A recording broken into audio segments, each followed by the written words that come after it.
Another episode of ovrdrvn.com and Act 1 Music presents. What we're going to take a look at today is the brand spanking new GENZ BENZ Shuttle 6.0 ultralight amp. This just debuted at Winter NAMM 2008, and this little guy is quite the impressive piece of machinery. What it is obviously it's a bass amplifier. It's 3.75 pounds, I do believe, and maximum output is 600 watts into 4 ohms. It has a tube preamp, a 12AX7 in the pre section, and yeah, so let's take a look at it. What we're going to look at here first is the input right here. Now what we have is a gain and a volume with a nice little input overload LED to tell us when we're engaging that tube.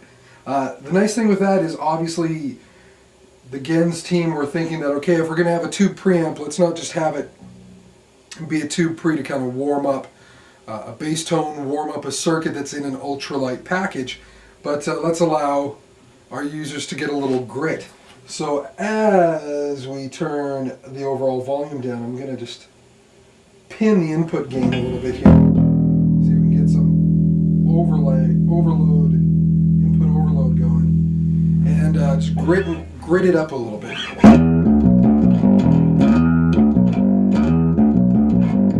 How well you're hearing that at home, because yes, this is an interim camera that I'm using, and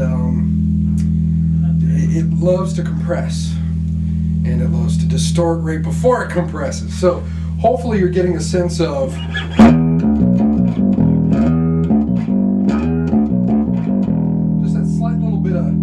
fur that it's putting on. So what I'm going to do now is I've got the gain at about 3 o'clock. I'm going to turn the gain back to 12.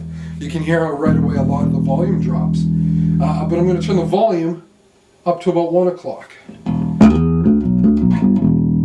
little bit louder to compensate for that.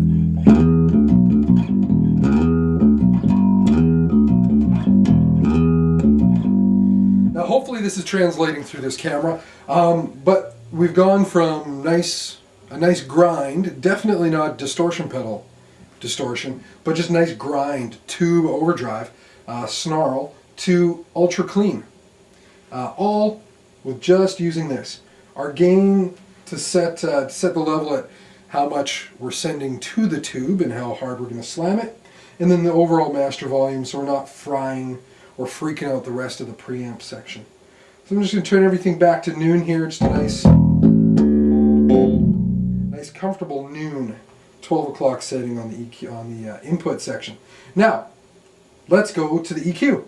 What we have here is a nice 2-band with a semi-parametric. So we've got low as one of the fixed bands, and a high as another fixed band. In the middle, we have a wonderful semi-parametric mid, which I think most of us are kind of used to that.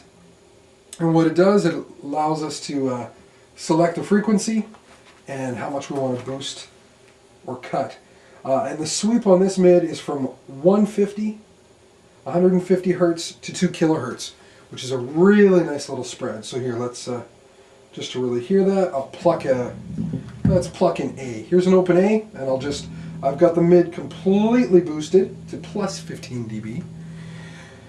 So the EQ section is going to love this. And what I'll do is I'll just pluck an open A, and then I'll sweep through the mid so you can hear just how strong of a mid EQ this really is.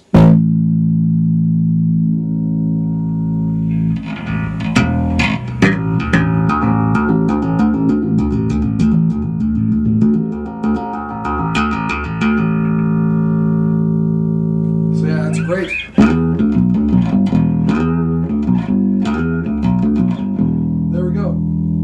Boost a little bit of the really high mids around 1K or so. Gives our little Comerford riff there cut and bite without distortion. If you're not totally into distortion, Boost the high mids like that and you'll get some cut for sure. Or fatten it up a little.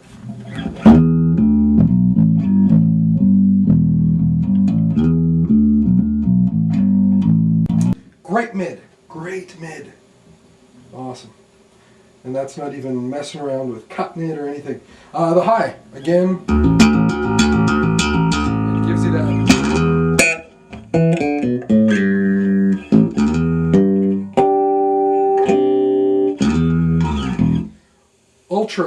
Ultra glassy. Very glassy for all you happy tappers and all that kind of stuff that really want to cut like a son of a gun. Next, we come into GENZ's very well thought out signal shaping buttons. So first we have the LF boost with a nice little diagram to show exactly what it's doing, just in case you can't understand what LF means. So here we go. Here's nice A and E without the LF boost. Now with it.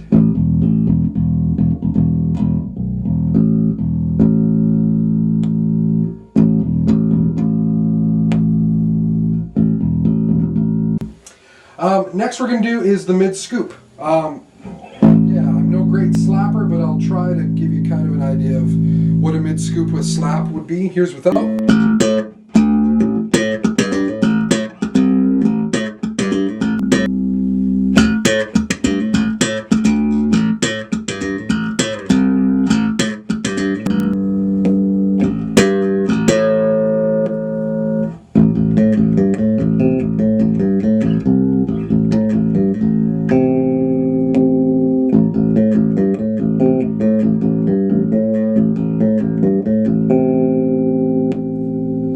So you can hear there the mid scoop with slapping is good, and it's even better with good slapping going into it. Also, finger style, it's awesome. It can take just your, a really basic, solid, great tone,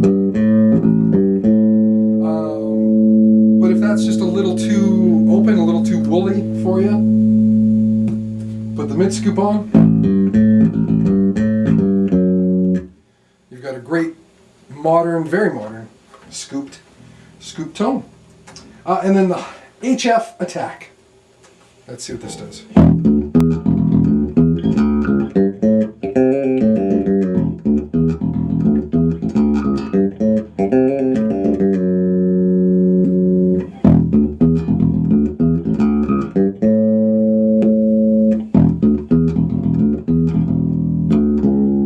There you go. So fingers, and playing down low, which might seem like somewhat of a contradiction to try out the HF attack with a low finger style line.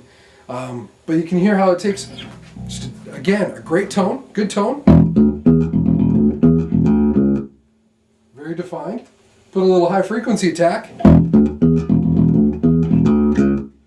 and standing right here next to the cab, I can tell you that it still has a great fundamental, but even more. And cut. And in a band setting where, if you're playing with your fingers and you're going, yeah, I can hear myself, but you're not quite cutting, that little button adds enough presence, would add just enough presence so that you're not losing just a really nice full finger style tone, but you've got some bite. You're emphasizing all the nice higher frequencies so that that's reinforcing your bottom. It's got gobs of headroom. And that volume, depending on the stage, if you've got a hollow stage, even better. But you'd have to have a pretty ripping loud drummer, in a rock setting for that not to do. Most blues settings, definitely singer-songwriter stuff. For all the Sunday morning warriors out there, this is definitely more than enough juice and guts for any typical, quote-unquote typical, whatever that is, Sunday morning service. Yeah, it's just a great setup. Great job, Jeff. Thanks so much for the good gear.